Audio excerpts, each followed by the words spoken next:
a new album. Peter, can you tell me about it? It's called The Collectibles. Yeah. And we wanted to put tracks spanning, lots of years. Starts in 1966 to 2010. So there are several tracks, 3 or 4 tracks. There's vocal tracks from the 60s. We haven't tried to, digitally enhance them in any way. We wanted to let them sound like they did in the 60s. And there's newer tracks, obviously with better technology. They sound better.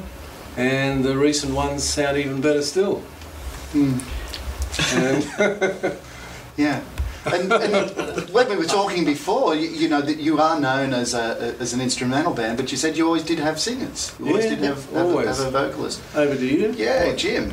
About the singers. Yeah, we always had singers. They were pre-Beatle days. They were just standalone singers out the front, and we didn't really sing much. We didn't realise that we could sing. Well, we use the term loosely. Yeah. And then after Beatles hit and everyone else was starting to do, Beatles songs and harmonies, we joined the rest of them. So we discovered that we had voices and we could actually do a harmony here or there. So we became a more vocal band, just like everyone else. Yeah, yeah.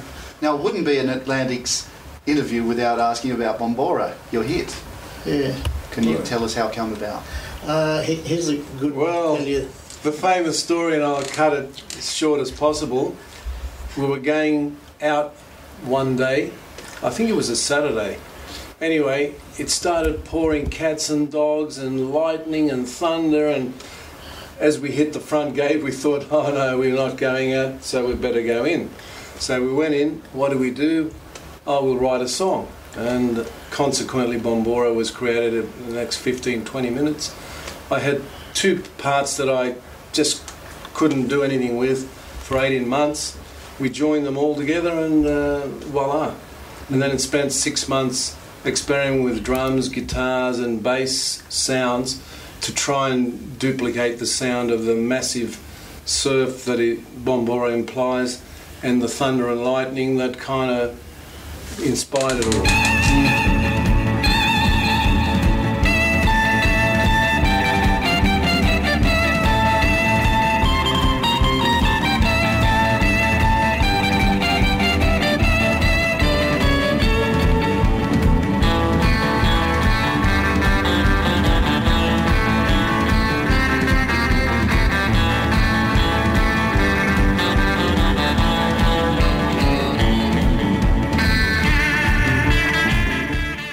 I think initially we didn't have Vox amps, we were using Fender amps and the guitar and the echo. I think lots of experimenting with our echo units to achieve a slightly different sound to the overseas bands who were using predominantly reverb sounds. We went more with the English sound of echo. So, and that's what we just kept experimenting with different settings to see what sounded more powerful on that. So eventually we came up with that sound and the drums and that. So yeah, because in those days there was so little equipment around, wasn't there? That's true. Yeah. What were you playing through? We had Clemtic Alettes. What did we have before that? Nothing. Did we have? No, we had a cheap reverb unit which sort of made bubbles, just like the Americans were, The spring, for those technically minded, it had a spring, volume control, and the more you turn it up, the more bubbly it sounded, which sounded more like a bath than surf or instrumental music, you know what I mean? And then we got the Clemtic Alettes, and I think that's what we used forever until you disbanded. I don't think we had anything else. Yeah, at one stage we had one echo unit running into another, which, as far as I know, no one was doing back then. But unfortunately, the sad story is they both disappeared on a flight to New Zealand. They ended up somewhere in India, so the story goes. We arrived in New Zealand and, from New Zealand, and no echolets to be seen, or none effects. So we were left without them. So what did we do then? I can't remember. Did we buy other stuff? Or did we break up because we lost the records? Our records are gone. No, I think we got married and wanted to have kids after that.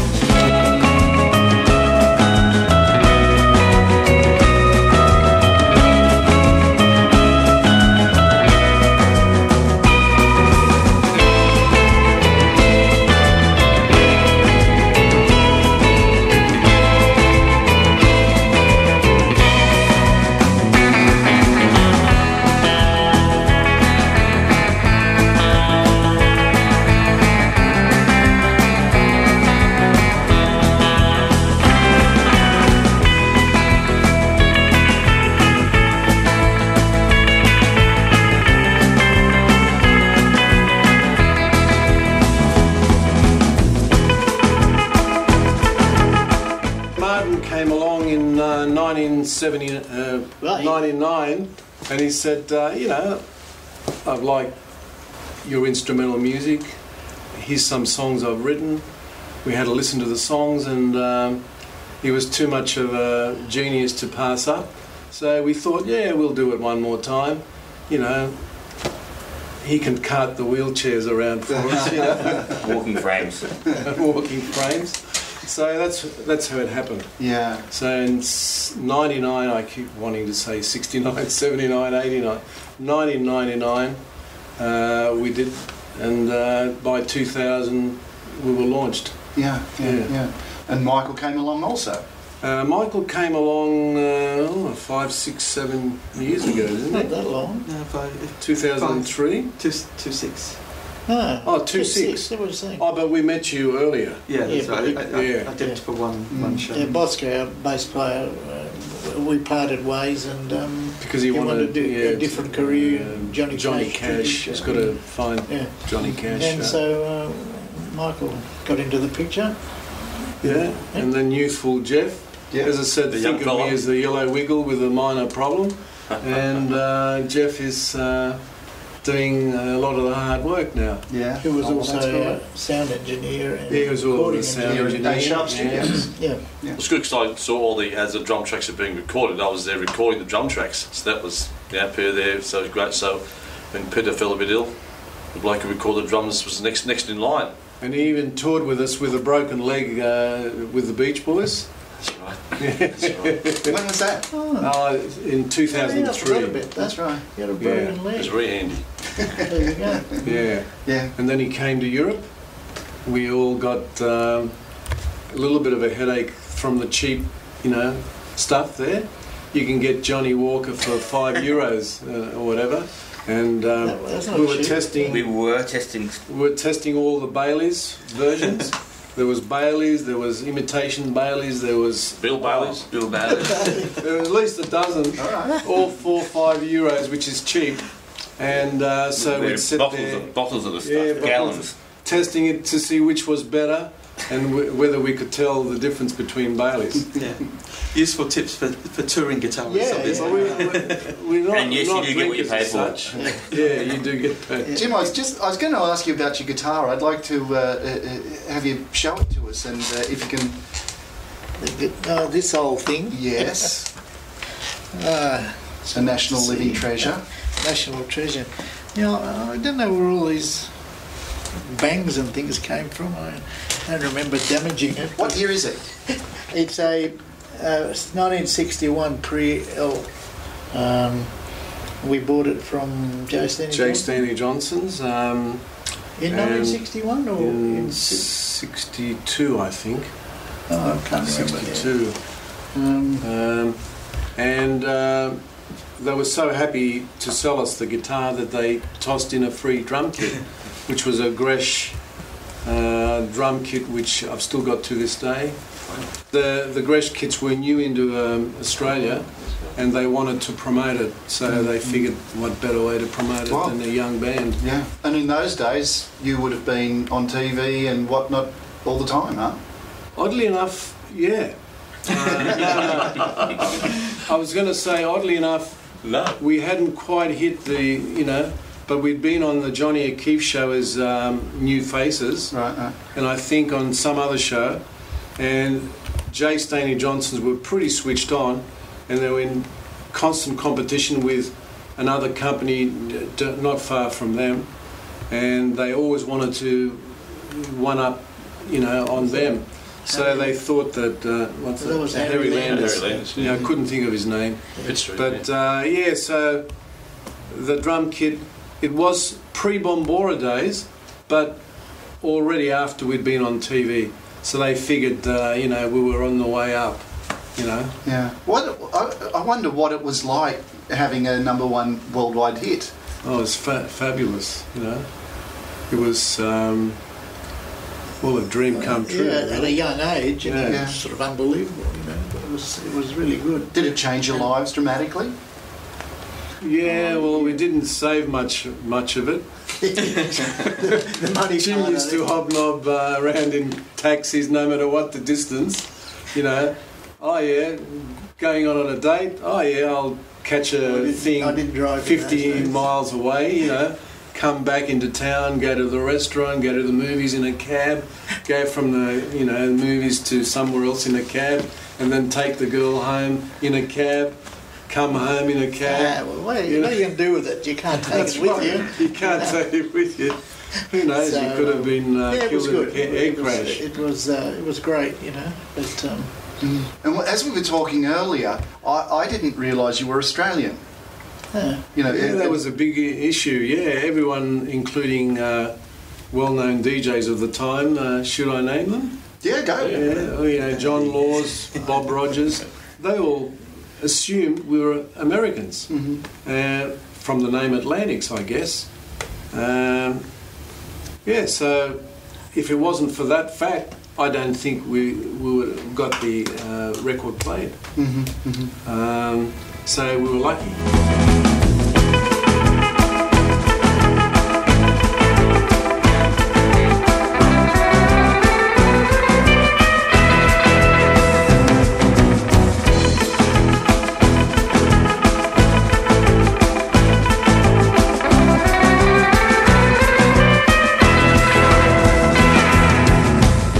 Yeah, so you've always played Fender guitars. What about your amps?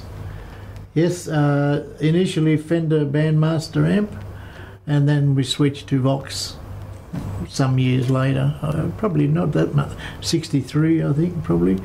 We 63. We did a Vox endorsement. Is Bombora a Vox or a Fender? Fender. That's a Fender Bandmaster. Fender Bandmaster, yeah. And I think Crusher Was also the Fender Bandmaster, yeah. It wasn't until we did Giant, I think, that we used the Vox as a lead guitar amp. So, but that's all we've ever used, Fender and Vox, and Fender guitars.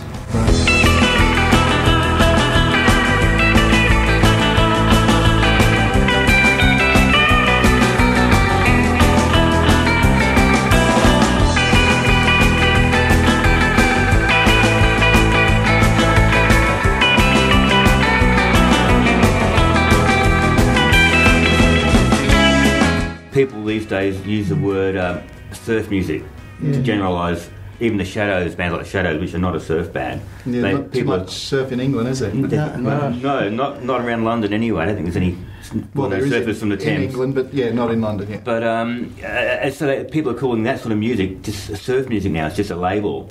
It's like how some people now call blues people or roots people, where they're just pop people, really. So the Atlantics are now known as a surf band, or surf rock, which it really is, I guess. And we do touch on some of the surf stuff now, but it's only because it's the name's fashionable now.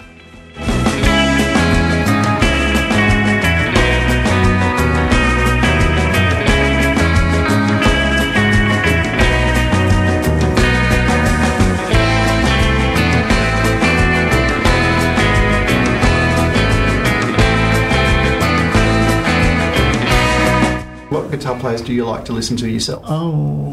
Eric Clapton's my favourite, and Steve from Deep Purple. Steve Boss. Steve, yeah. Oh, look, there's so many. You know what I mean? They're all great. You know. Back in those days, there wouldn't have been a lot of guitar. No, Hank players. Marvin. Yeah. That's right. That's where you Hank came Marvin from originally. and Hank Marvin and Hank Marvin. And that was it. That was about it. Oh well, there was lots of American guys, but they were all sort of different. No, I just liked Hank Marvin, like you know, because it was different. You know what I mean? Just. And then you know the English generation once came out, and that's when all those the Yardbirds and what's his name Jeff Beck, Jeff Beck and all them, yeah. Jimmy Page, Yeah. Hendrix, Eddie Green. There's a story floating around. Someone told us that Hendrix had heard our stuff, and that's when he started, this teeth playing and playing Jim with did all that. weird things. Well, yeah, apparently the story goes that he heard the Atlantic stuff with all the scratching, the wailing, and the the whackers. What was all that stuff? Got no teeth left. What was all that stuff that you were doing? Oh, I don't know, just sound effects. We always experimented to get different sound effects. Can you give me an example of one? Oh, no, not without any sound. Just describe. I do an shooting acoustical. by hitting the strings against the metal pickup, so it gets a sound. Do motorbike by doing just things on. I don't know. Oh, bird calls on the. Just with a slide, on the top strings. Right. Just whatever we could come up with, The police sirens. Oh, and siren, yeah, of course, the police siren. Using a... Yeah, I just scrape a metal thing across the string, We could only be one string and one setting, it doesn't do it all the time. Yeah. So there was lots. We always experimented. Yeah. And you had your own recording studio too. Yeah, in 1973, we started a studio, but that was after the Atlantics had already finished. Yeah. Atlantic Studios. But Atlantic Studios, even John Laws did poetry in there, and Peter Allen did some work there. And So you recorded him? Sherbet, yeah. And Sherbet came there just before they broke up, the first time. They did, I think, a track called Cassandra, then they broke up. So lots of people have gone through there. Marsha Hines is a sort of young girl. Dragon. Dragon, we did all the original demo versions of Dragon, Are You Old Enough, April Sun in Cuba, etc., etc. Oh, lots of bands. So over the years, lots of people did.